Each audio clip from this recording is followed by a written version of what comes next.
welcome everyone to another edition of Hardcore Wrestling Rants. I am your hardcore host, Rick Head, and I'm joined by the hardcore crew. First, from the Skeleton Realms, he's the Lord Skeleton himself, Joseph Knight. Joe, what's going on? Nothing much. Can't wait for this Sunday. We got a lot of news and two great wrestlers. Well, one great legendary and one sidekick passed away today. Yes, we will get that in 1 second. And next, of course, we have the incomparable Lance Moss from Lance Moss TV. Lance, what's shaking? Oh, not too much. And Joe, which one's which? Well, we'll go into that later. Well, you know what? Before we do that, and I'm not pushing those guys away, but I do want to get onto one quick topic that I read earlier. PW Insider is suggesting that the WWE Women's Champion Rhea Ripley could be making a babyface turn in the very near future. Now, he said this is based off the fact that she is getting more cheers than boos, and WWE doesn't really tend to like, fans or heels getting cheered, or vice versa. Now, I know we're in a new era, so to speak, now that we're out of the McMahon era, but you still have to wonder, Joe.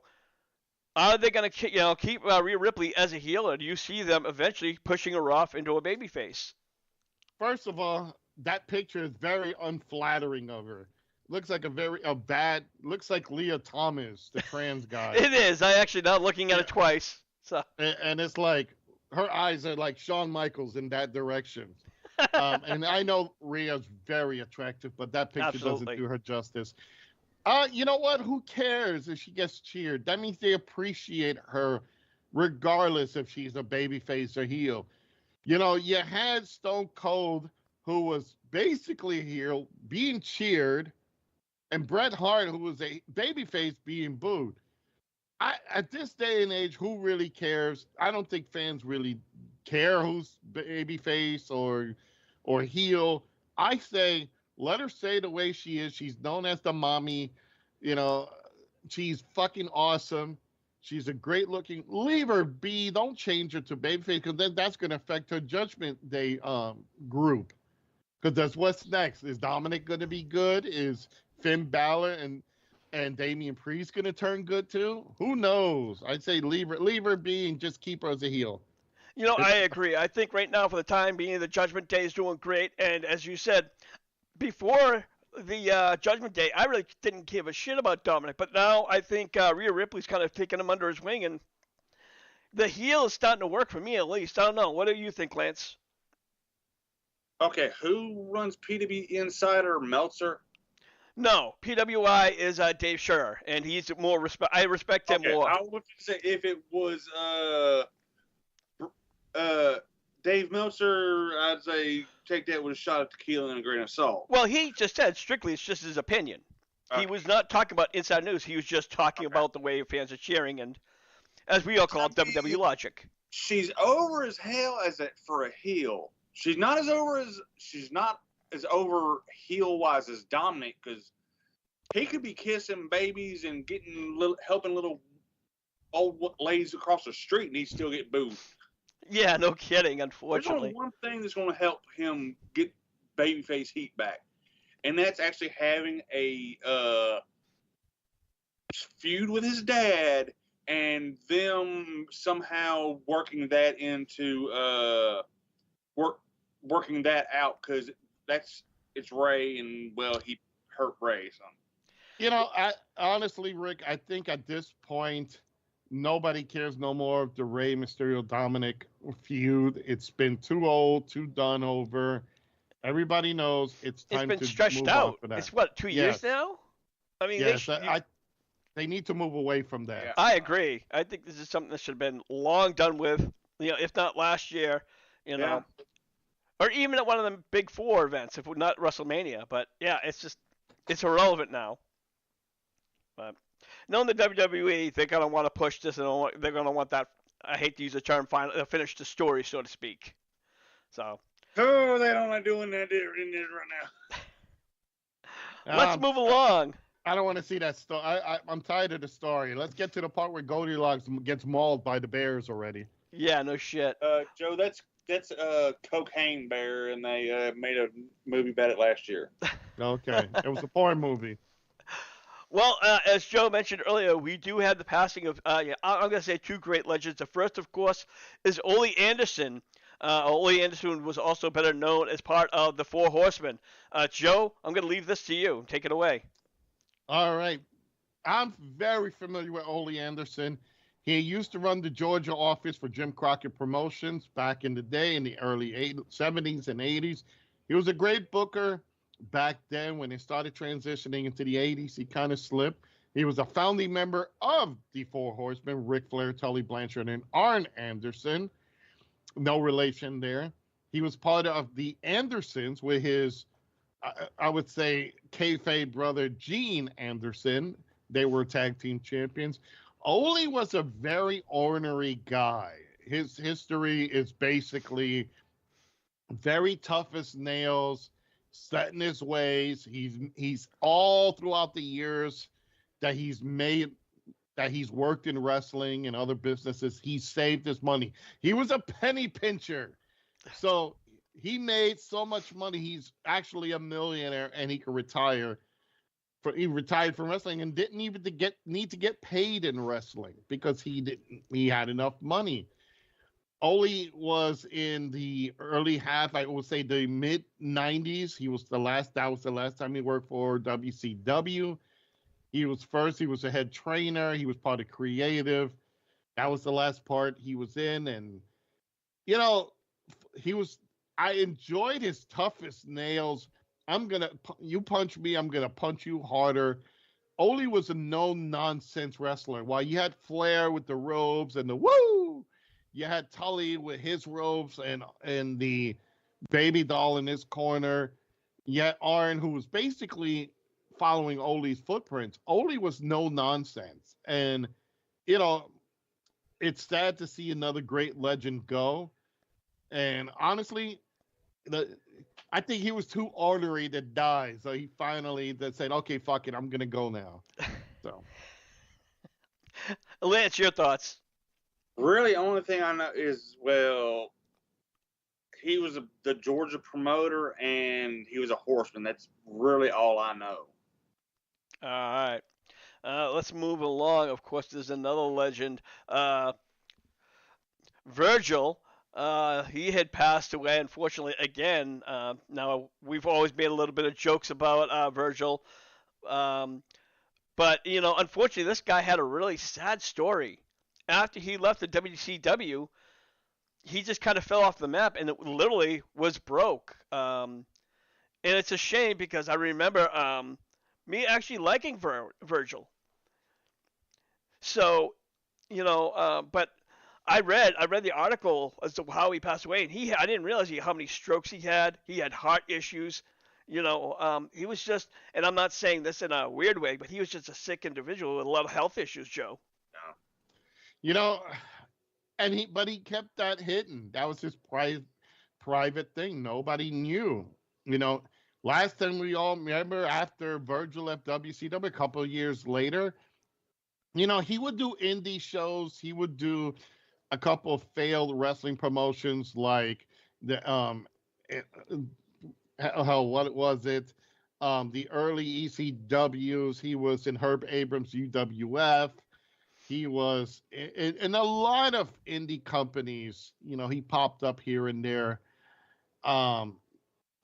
But after the indie companies dried up and he couldn't find work, what did we do? The news was, where's Virgil? And he used to see him at on the corner in the street selling his 8x10s in wrestling conventions, sitting by himself because nobody wanted his autograph. It was a sad thing for it to be. He started as Soul Train Jones in the Southern Territories. He never made it to that elite level. When they brought him into the WWF as Ted DiBiase's, servant, he made some notoriety, but he didn't do anything. When he went babyface, we all saw that he picked up like the boxing gimmick. He really didn't. He just didn't make it with that. Never held the belt. I don't count the $1 Million Championship as a belt. Yeah. When he went to WCW, they again reunited him with DiBiase and changed his name from Virgil to Vincent as a mock to Vince McMahon. Again, not a stellar career. It was part of the NWO. That was it. He really didn't touch up on anything. The most greatest thing that I think he's known in the locker room, and every wrestler made fun of him, was that he had a fucking big dick. He had a huge cock, and that was it. I mean, if you're gonna be proud about something, Yeah. You know, I don't know if he did any porn. There was word around that he did do porn. You know what? If he did, I don't want to know about it. Yeah. You know, it was probably somebody's sidekick there too. So I don't know. Yeah. But as far as anything, Rick, he was a decent guy.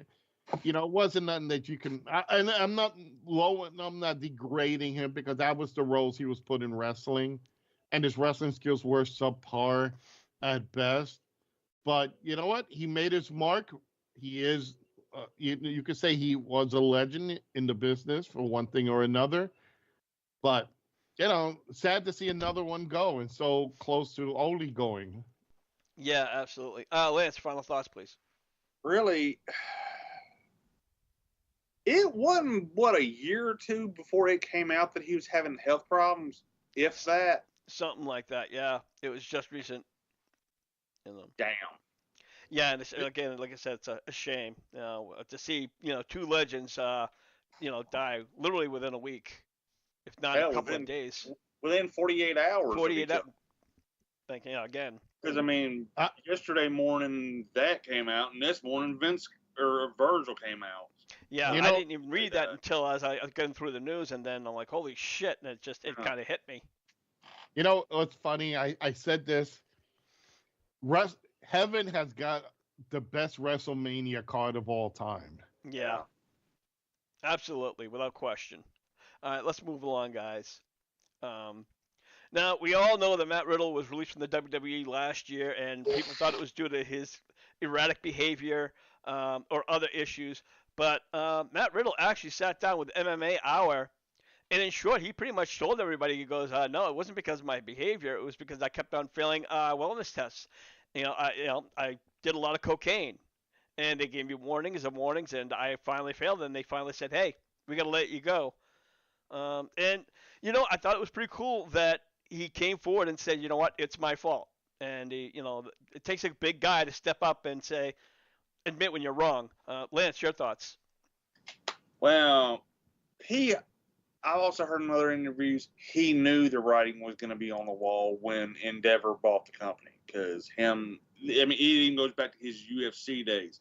Matt Riddle, Matt Riddell, whatever the hell you want to call him, between the two different promotions, and the Endeavor company have never gotten along when it comes to negotiations and shit.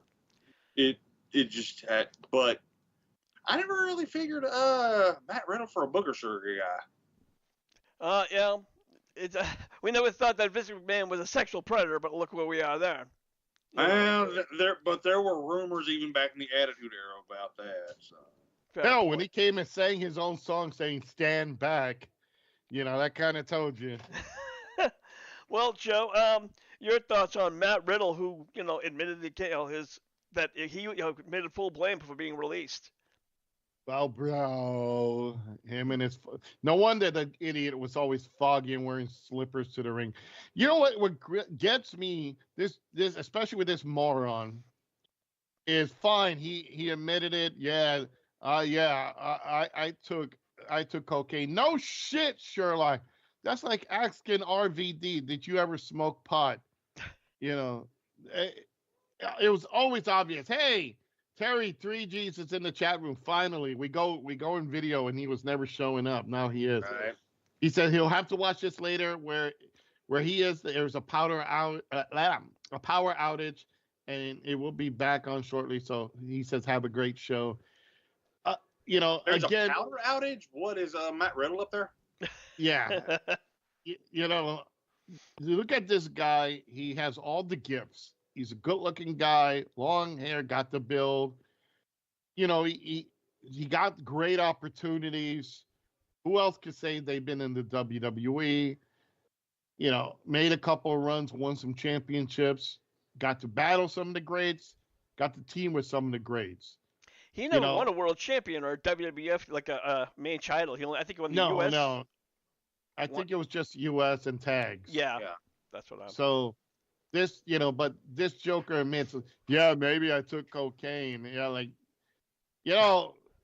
If you're admitting that you're taking it, that means you knew what you were doing when you were taking it physically at that moment. It's all about choice. Yeah. You got the build of a great worker. You've got the everything except for the promos, but you've been given a gift of the way you look. Yes, you had to work hard for it. You build up your body. A lot of people don't have that. He had a successful career. He's made money, and you ruin it by taking drugs. And then you're surprised when you get released and says, well, yeah, maybe it was because I took drugs. Well, shit, Sherlock, why didn't you think of that when you were in the wrestling in the WWE? Why couldn't you just turn that shit and not use it at all? Yeah. So many greats have passed away from it. Kerry Von Erich, a lot of workers who've used drugs and passed away, they could have just said no and keep going with their careers. Just because this Joker says, yeah, I took cocaine. I'm sorry, that's what kind of got me fired. Well, what do you think? Join the line with Ryback.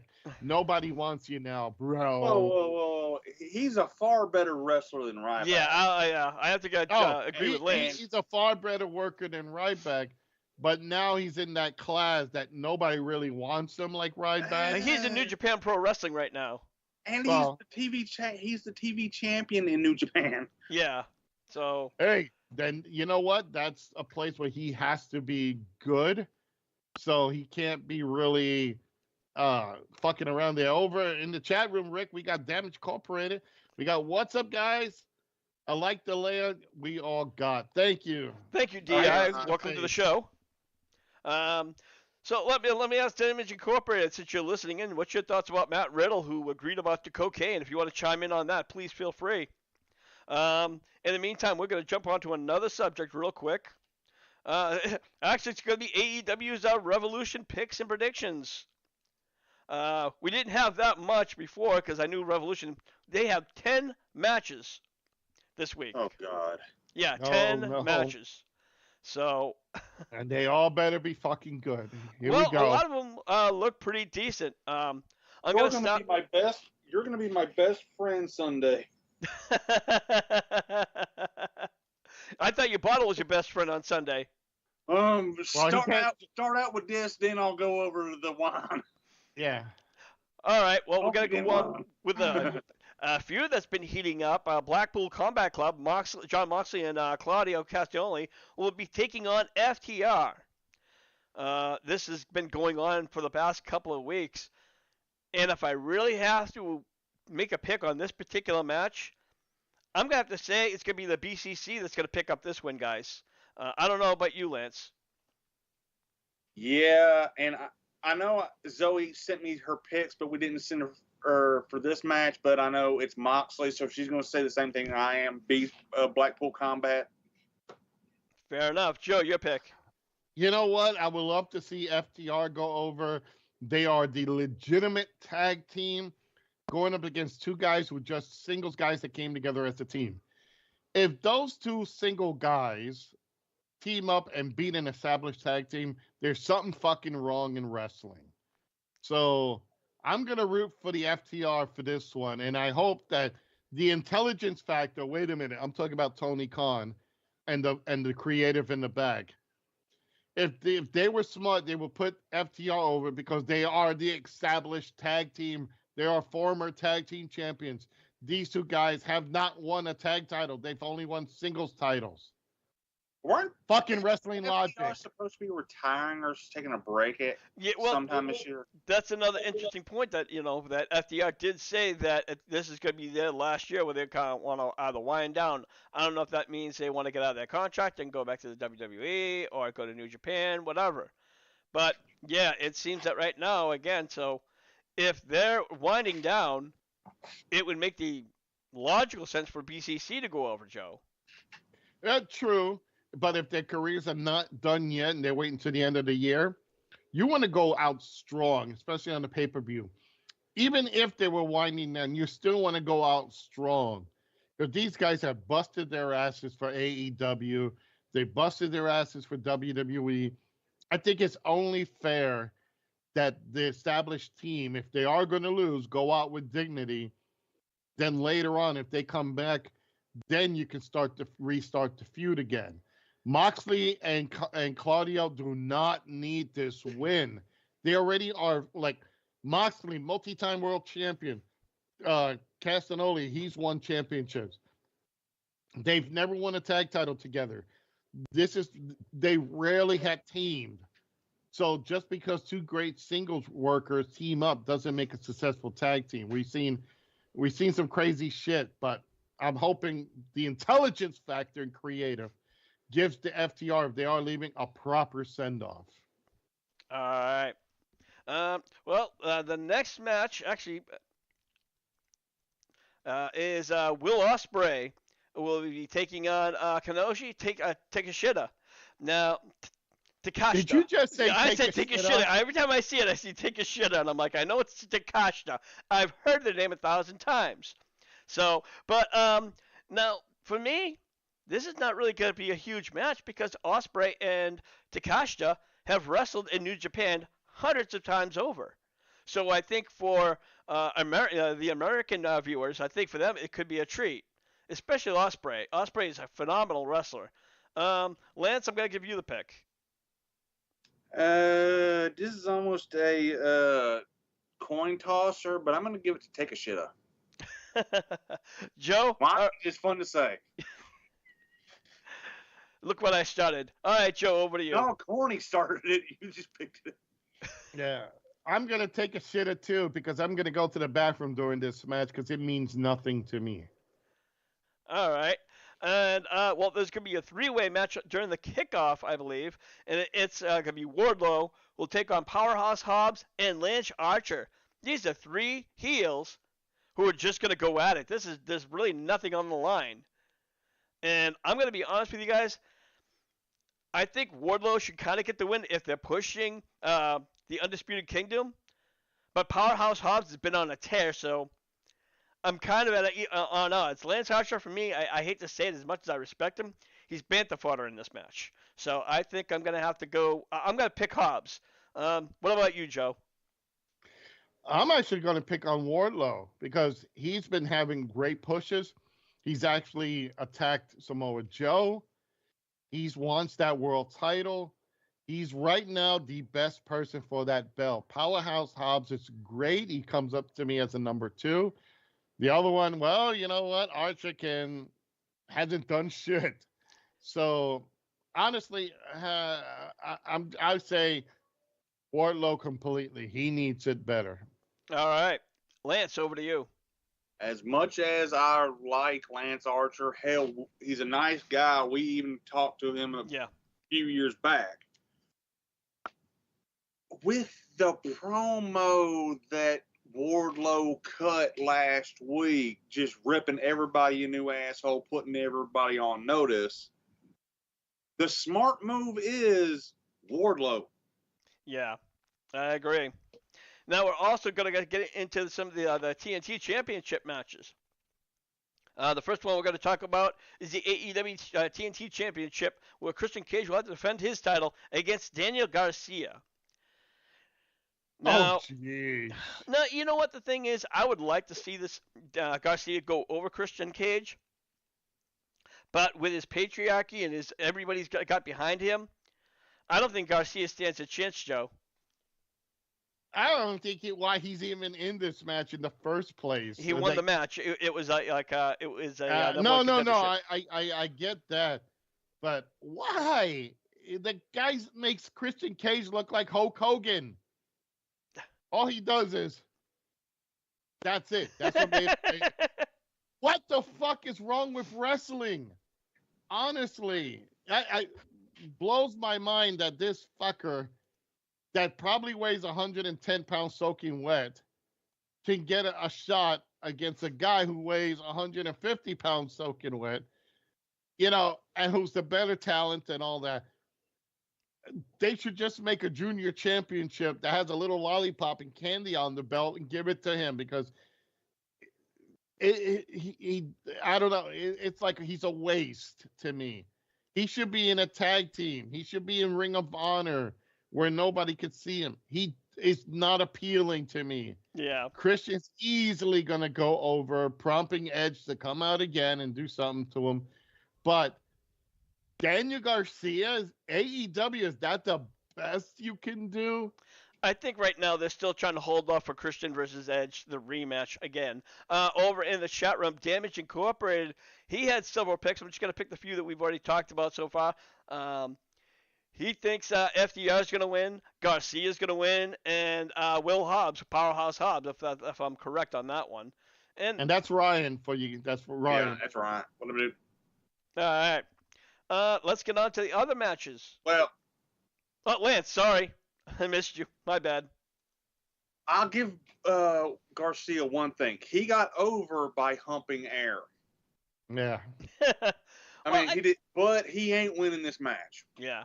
I mean, I don't really care for that little weird dance pose he does. I don't understand that. I will say one thing. Him and Prince Nana doing the dance off. Oh, that was fucking hilarious. I've seen all year. Yeah, that was probably one of the best spots. See, that should have been a pre-show segment, like a dance-a-thon, just to see. No, it was like Daniel Garcia versus Swerve Strickland, and then then Nana and Daniel Garcia face to face, and it's funnier than hell.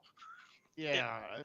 But so just because the fucker can dance a little two-step, he gets a TNT championship. Fucking wrestling. Well, you know what? I'm going to say something about Garcia. First and foremost, he's a former Ring of Honor true champion.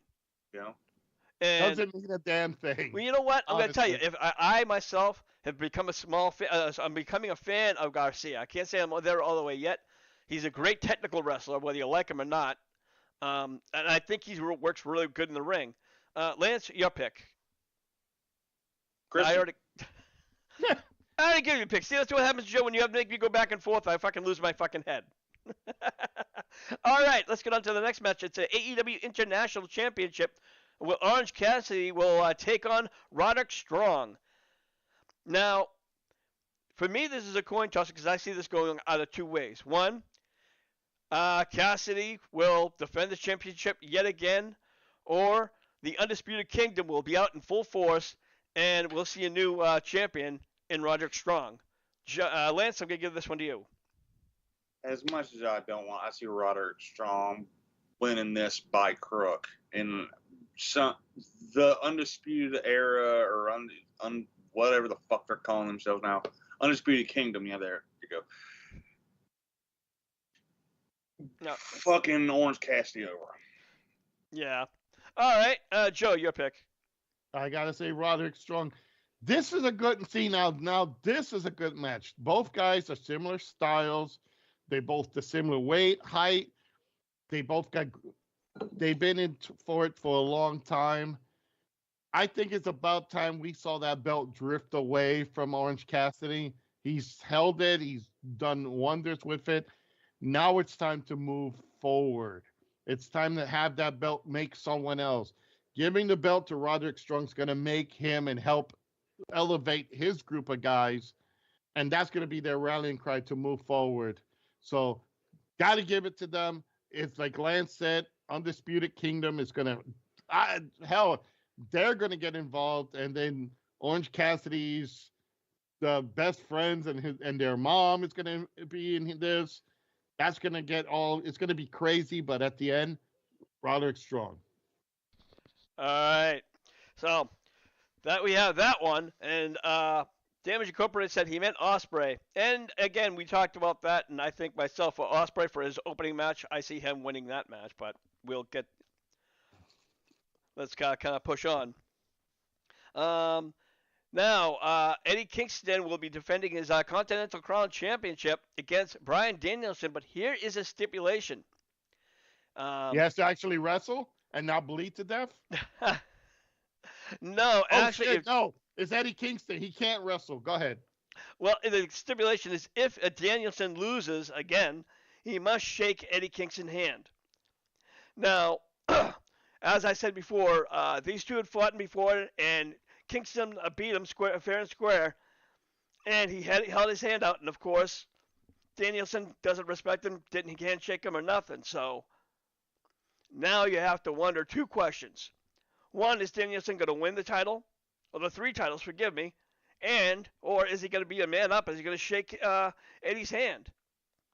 So, Joe, your picks on this one. And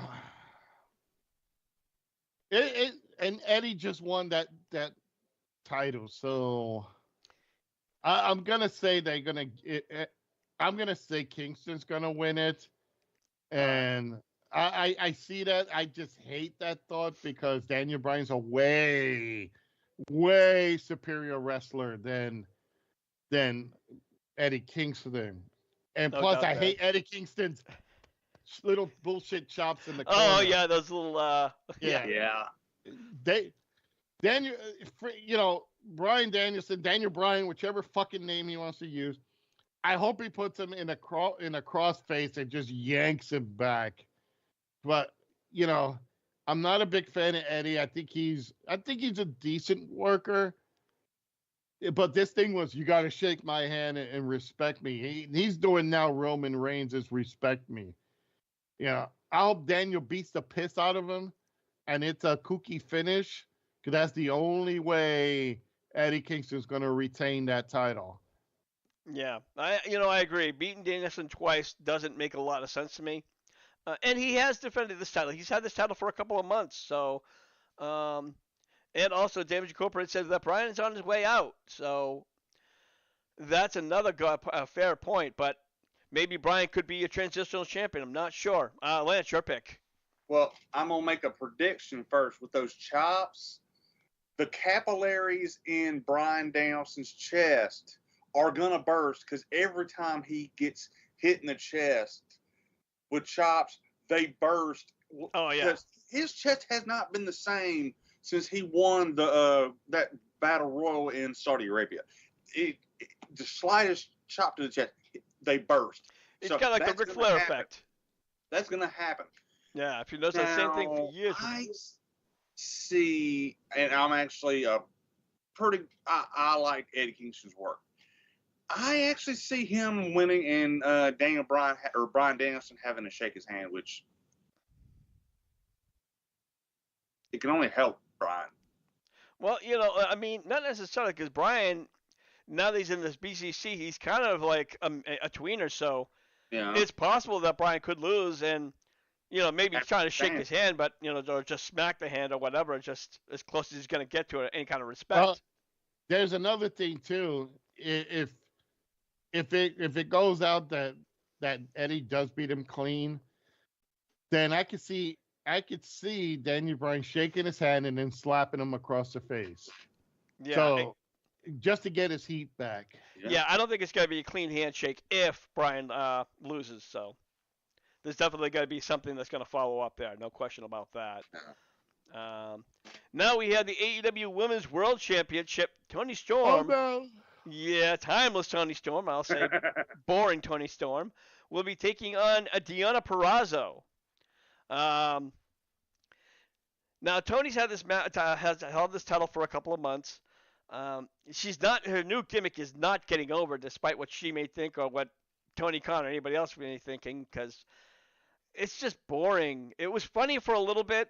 I thought she was just having like a meltdown after getting out of the Outcasts, but I don't know. For me, I just think it's a very silly gimmick.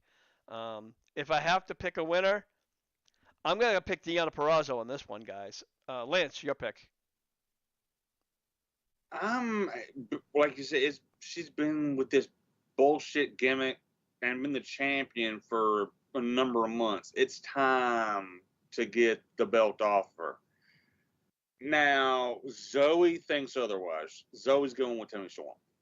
All right. I'm going with the Virtuosa. All right, Joe, over to you. Oh, God. Terrible Toni Storm or Fat Deonna Purrazzo.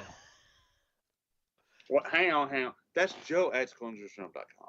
What? I didn't say anything wrong. She knows she's fat. Have you seen and it's not because the camera puts 10 pounds. I think she did it herself. Have you seen the bikini pics she posted in response to those fat comments? Oh yeah.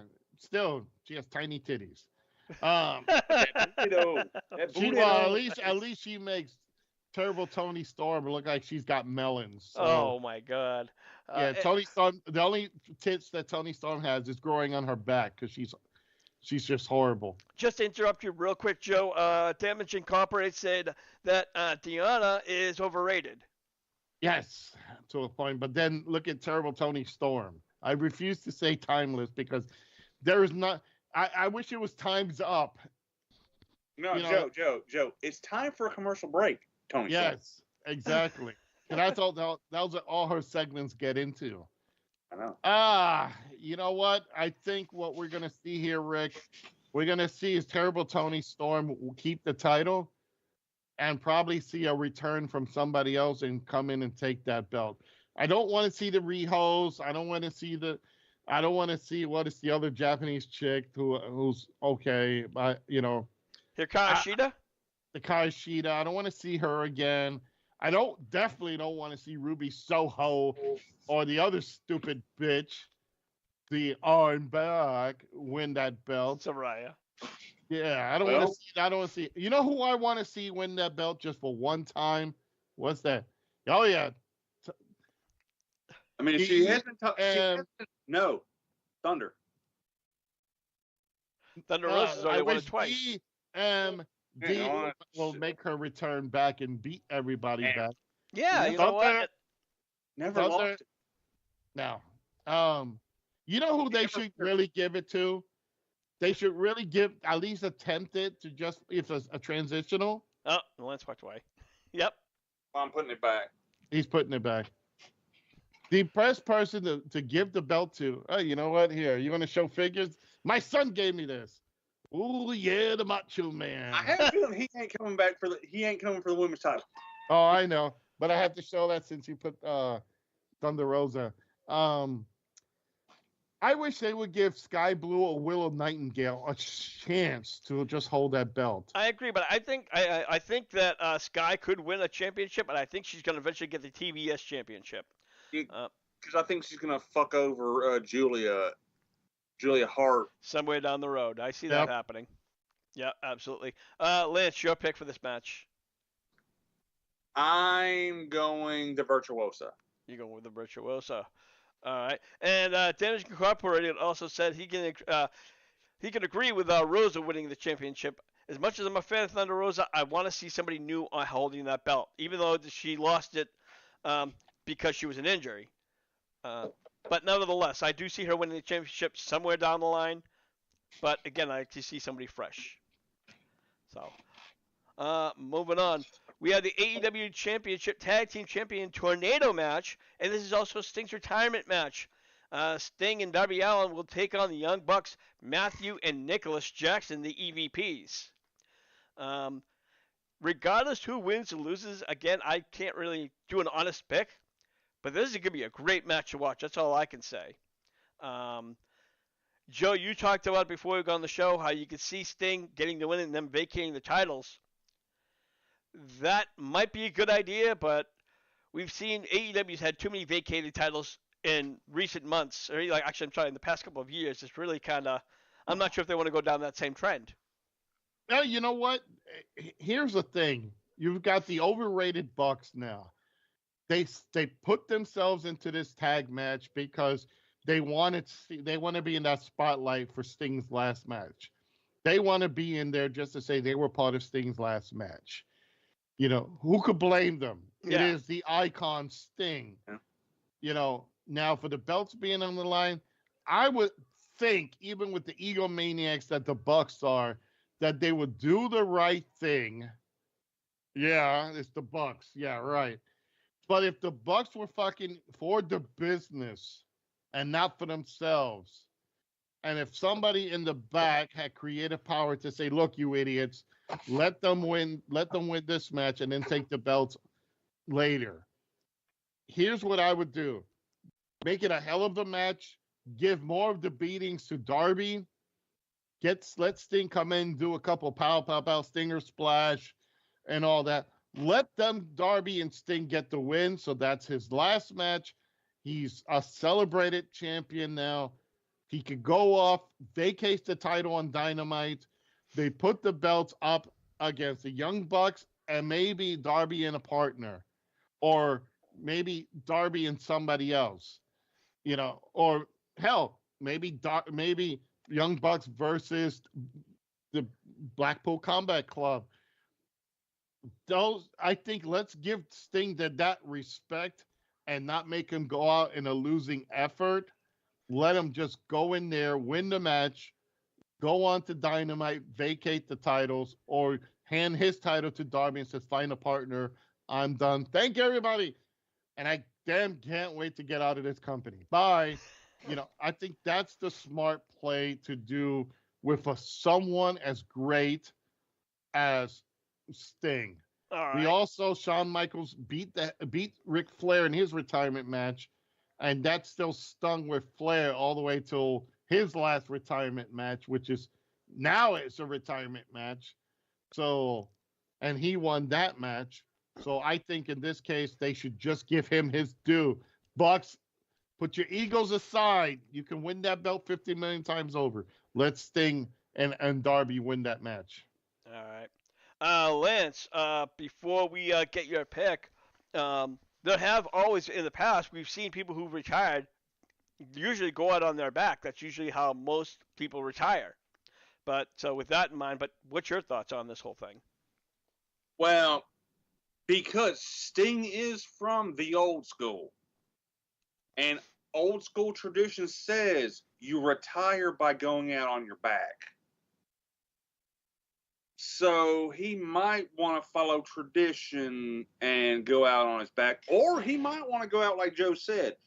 I think the way Tony Khan's letting him do it, it's on his terms.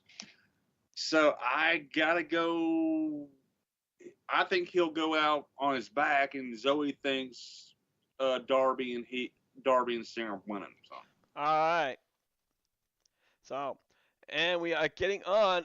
It's to the main event match, and that is for the AEW World Championship, where Samoa Joe will have to defend his title against Swerve Strickland and Adam Page.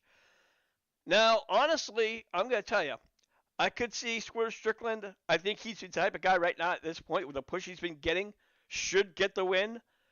But I think if you want to go by storyline wise, the heat that he's had against Adam Page, I think Samoa Joe just might be getting, because those two could be more focused on each other rather than Samoa Joe. I'm going to be really interested. I have to say, out of all the matches, this is the one that I'm really paying attention to most. Lance, what's your pick? Well, I'm not even sure, as much of a fan of Cowboy shit as I am, I'm not even sure they're going to let him wrestle this match, because the storyline ankle injury from last Wednesday, yep, that might be a way to just get him out of the picture, which, to be honest, I'm not really that big of a fan of triple threats, so Swerve versus Joe would be more appealing to me, but it is what it is. But I'm still going with Joe retaining. And Zoe's same thing. All right. Joe, over to you. You know what? I love Swerve Strickland. He's impressed me with how he's gone up the ladder and improved his skills, improved his mic skills. He's another one who's a total complete package. But if Hangman Page is in this match, then again, your scenario works. Both guys are going to be going back and forth. If Cowboy gets the pin, you're going to see Swerve interrupt his pin. You're going to see reverse when Swerve tries to go for the pin. They're going to Cowboy's going to pull him off. I think Joe's just going to capitalize and probably find a way to pin one or the other. At this point, Joe can win one or the other, and the two guys will blame each other. And their storyline goes. Yeah. I think I would have appreciated if Swerve Strickland, Adam Page was their own match, and they were in a stip match. Put them like in a ladders, tables, chairs, cage. It's been a while we haven't seen a cage match. So Prince Nana doesn't get involved, but if Prince Nana tries to come in the cage, they can flip him in. I mean, there's so much you could do with the two. Putting them in a triple threat match, yes, they both made it to that level that they should be there, but anyone's going to say, okay, they're going to kill each other. Joe's going to take advantage, and the two guys going to blame each other. So I see that happening. Yeah. So, like I said, if Joe was one person that had to lose his title, I would, again, I agree with you that Swerve Strickland's the guy that they should put the title on. Now, before we go forward, so at this point, what is his name? Oh God, the former champion Maxwell. MJF. He hasn't come back yet. This could be a scenario. I know he hasn't. He's not going to come back right away. He's going to let this thing run. But if Paige is out, I could see the devil come back, and it turns out to be, obviously they already played the story. Everybody's going to think it's somebody else. It's going to be Adam Cole, and then he takes it off. It's MJF.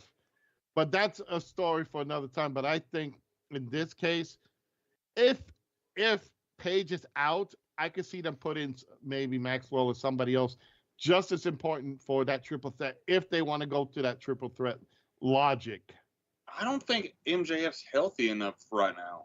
No, I think he's Does he still have that shoulder thing? Yeah, he's a torn labrum. That's going to be out for a while. No, actually, he said he's got about 3 to 4 months. So probably March, if not maybe early April, we can see him back. Well, March 5th, but that's like the beginning of March. March 5th, but March 3rd. They might pull something. He could make an appearance. Yeah. Could he? Actually, you know what, Joe? Since we're talking about it, do you see MJF making a surprise appearance, making a claim for his title, or you think it's going to be a little bit more down the line? You know what? What an opportunity for him to come back, get enveloped in this story, because he doesn't have to wrestle. If he's still got a sore shoulder, I'm sure he can come out and distract Joe or do something after the match just to get the heat to go back into this. The funny thing is, when you do something like this, any other storylines that were encompassing to move up, like Wardlow trying to get a shot at Joe, that kind of screws everything up there, but you never know that, who knows, Wardlow and MJF might team up again. I'd look at it like this. Whatever the outcome is going to be, Joe's retaining. A bigger challenge is going to happen to him further down, because now once you get this story going, Paige and Swerve are going to have to end their feud on their own. Yeah. So they're going to have to do that, and they have to do it in a big stipulation match that makes sense to both guys. So I'm hoping that, but I think if it's not MJF, I can see Wardlow coming in and making a stance if he wins his match. Yeah. And remember, you said Wardlow, Hobbs, and was it Lance Archer? And Archer, yes. Are in the pre-show, correct? I believe it's a kickoff match. Okay, so they're the kickoff match. That gives them enough time to rest up if Wardlow wins it, to come back later in the night and make a statement. Yeah, it is, but it's not WWE where they make a lot of storylines during pay-per-views. They kind of just do all wrestling from start to finish, which I personally like. I don't need to see rehash, the storyline. WWE need to lay down the storyline from end to beginning before the match, and then even during the kickoff. It's just insane. That's why I love AEW. Less nonsense, more wrestling. But, either way, like I said, as far as MJF coming back, it could very well happen. It might happen, after in Dynamite. But again, I think also it would be an interesting storyline if Wardlow faced Joe later on down, gets a win, and then MJF versus Wardlow. So these are all little different possibilities. So we just have to wait and see what unfolds in the next couple of weeks. Yeah, this is that what if universe you read in the comics. Exactly, absolutely. That's exactly what it is. Now I want to move on to another little side story regarding Vince McMahon. Apparently, Sergeant Slaughter, he went off on his podcast, and he said that he still respects Vince McMahon despite all of the rumors. He says he doesn't care. He goes, Vince McMahon Sr. took me in, and then Vince Jr. Helped me bring me in, and he escalated my career. He gave accolades to Pat Patterson and all the other guys in the back, and I find it still kind of odd, especially in today's climate with all the allegations, and he's just looking the other way, Joe. For a guy who said, Vince, he quit the WWF because Vince wouldn't agree to let him do the G.I. Joe thing. So for a guy who did that, and say, okay, let's do that. Okay, we're back. I get it. You know what? Let's put all of Vince McMahon's extracurricular activity aside. I respect Vince. He took a smoky backstage small company of the WWF, made it into the multi-billion-dollar company, or took it from that group to made them into the most biggest wrestling company in the world, even today. You got to give him props. He took everybody's career, made them bigger than what they are. Hulkamania, yes, started in the AWA. Vince grabbed it. Look what it became in the 80s. Roddy Piper, Macho Man Savage, all these guys owe their careers and any money they make to Vince. So curricular activity aside, it's not right what Vince did, but you got to respect them for that. And I think Slaughter is kind of just saying, you know what? Yeah, you know what? I respect him for what he did. It sounds to me like kind of ass-kicious. That's a new word. But I get it. He's very forgiving and forgetting that G.I. Joe part. But that's why he spent a lot of time in the AWA after he left. So, you know what? Good for him if he wants to stick by him and at least give him the props. I give Vince the props for what he's done to wrestling. Now, mind you, what he's done for wrestling. It's my same argument for Chris Benoit. Chris Benoit done a lot of great things in the business. What he did on his side thing was horrific. It was a horrible, horrible thing. And that kind of hit home to me because one of my mentors, my best friend, Rock and Rebel, his real name is Chuck Williams, did the same thing. He killed his wife and killed himself. I look past what he did, even though it was very wrong, but as the person who helped my career and all that and protected me in the business, I will never forget that. So give him props. Sarge is willing to stick his neck out. There's sometimes the rule, by sticking by the guy, it's also you're encouraging his behavior. Like, okay, you wouldn't look away when he was doing his stuff. It's a double-edged sword in today's market. Yeah. Lance, your thoughts on Sergeant Slaughter still standing behind Vince McMahon? Well, I bet that made things interesting when that podcast wrapped up that episode, because Sergeant Slaughter's co-host in that show is his daughter. Oh. She had to go, Dad, what the fuck? Yeah, I did not know that. I didn't listen to the podcast. I just honestly I read it on a website, and I just read just the hot pieces, and that was it. It's called Slaughter's Daughters. I thought that was. It's catchy, so yeah. That's not Lacey Evans.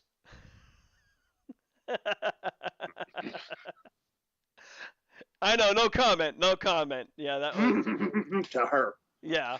Well, you know what? I wouldn't mind doing this to Lacey Evans. I don't know if you guys seen her on her chat rooms and her OnlyFans. Some of the stuff she's leaked out. She's pretty fucking hot. Yeah. I don't know if she's done nude shit, but I know that she's been a lot of bikinis and stuff and thongs and lingerie, which is pretty hot. So, but I think we're gonna wrap up. But Joe. Yeah, no, I saw it. I was waiting for Rick to finish. I gotta say this. you know, Tony Storm. Look, I'm thinking of Tony Storm. Lacey. I think Lacey, was given a raw deal when she was given that gimmick. I kind of like the way she should have been just her. Honestly, she should have just been her. It would have been better off, you know. And again, you made the point there. Hey, they gave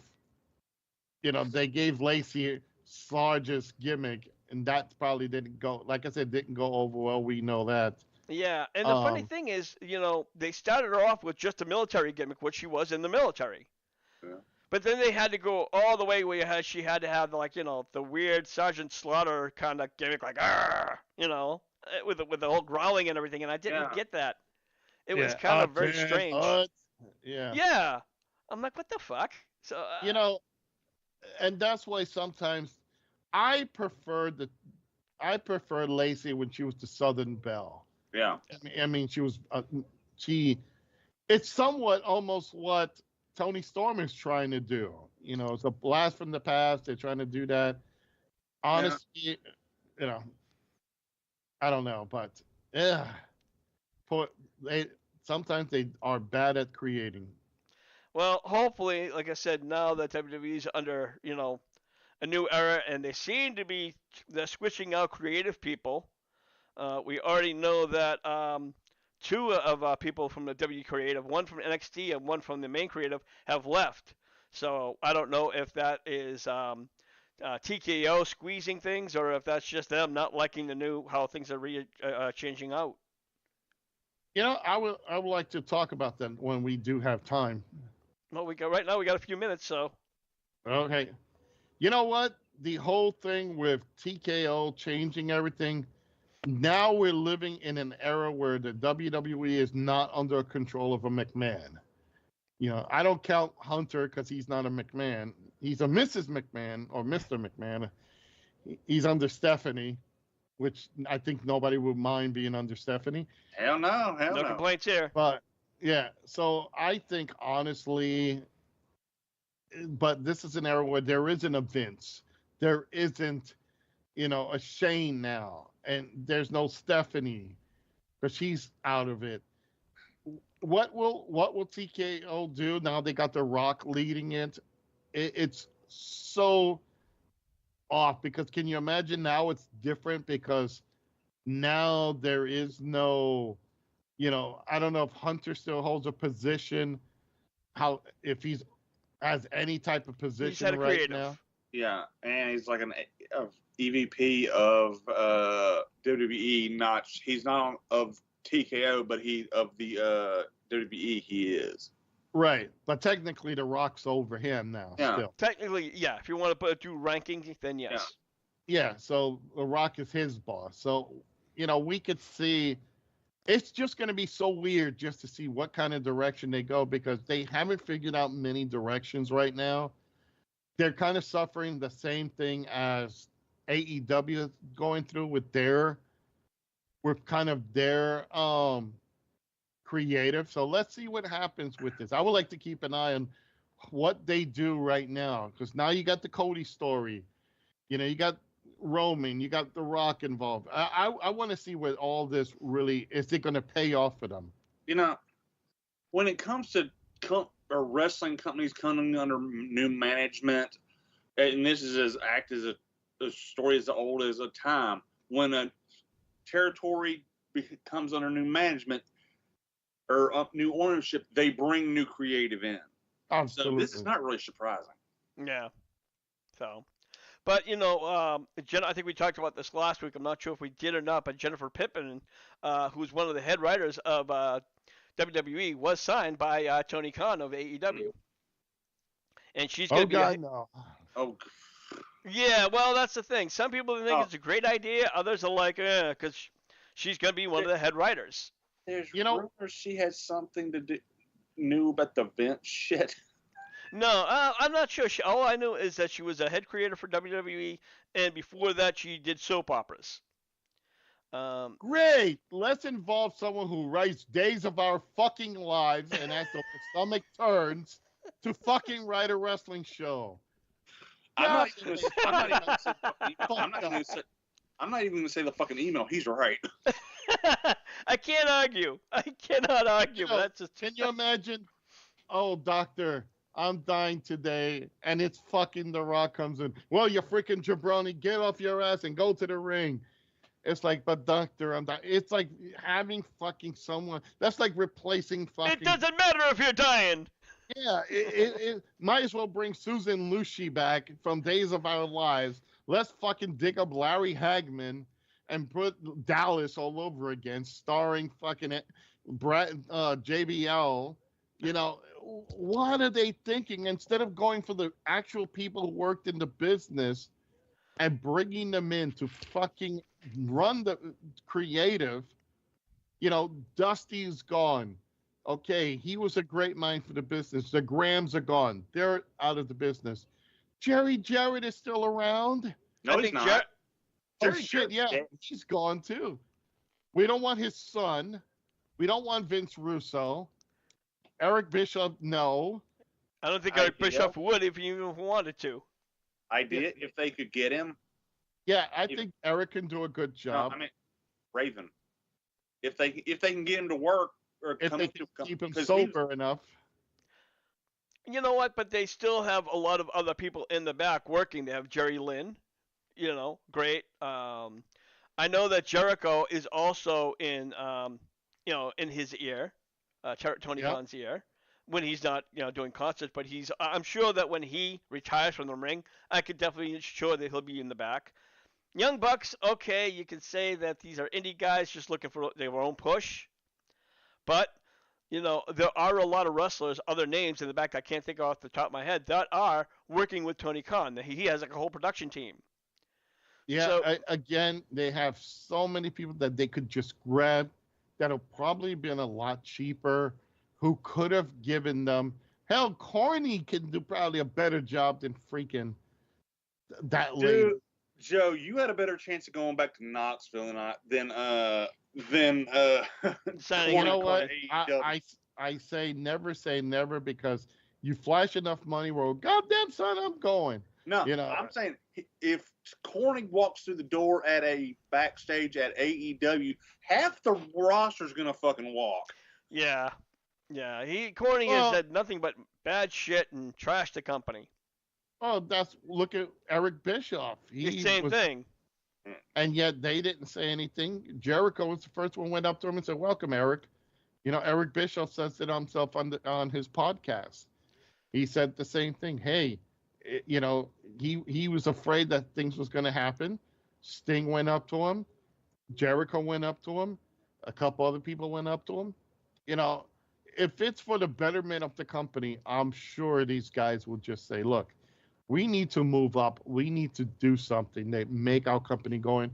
And Rick, we are now over the time, so I think I'm going to shut up. Yeah, you know what? We're going to wrap this up. And I want to, of course, thank Damage Incorporated for coming on. Terry, who briefly came on.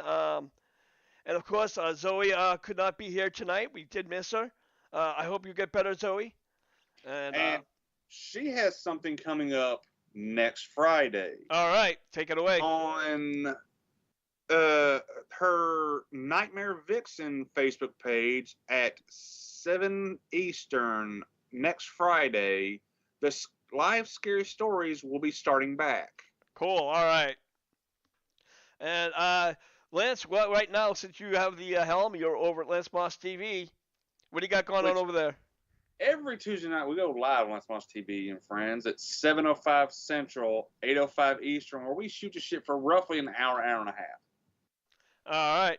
Joe, you're over at the Skeleton Realms, and I know you do everything from games to your own eFed. Yep. You know what? March 30th, we're back to Saturday Night Slam and Stream for the WWO World Wrestling Organization. That is a virtual wrestling promotion where we do the WWE 2K23 game, but we add extra stuff like realism when it comes to backstage interviews, promos, and so forth. We do carry an interesting storyline. Finally, tomorrow night, I am free to do, once again, return to Scoldren's Realm, to return to the games that made me scream and pull my hair out. So I'll be doing a retro game tomorrow night. Again, check it out. Should be around 9 o'clock Eastern Standard Time. So you want to check that in. Again, for WWO, do the hashtag WWO Live. Scoldrens Realm is hashtag Scoldrens Realm. All right. And of course, if you want more of HWR, you can check out our Wrestling Rants over in the Facebook group section. We have the latest news, rumors. I try to do the Babe of the Day every night, but not all the nights, and a lot more. So, for the Hardcore Crew, I am your Hardcore host, Rick Head, saying we'll see you when we see you. Buy this shirt. That never gets old.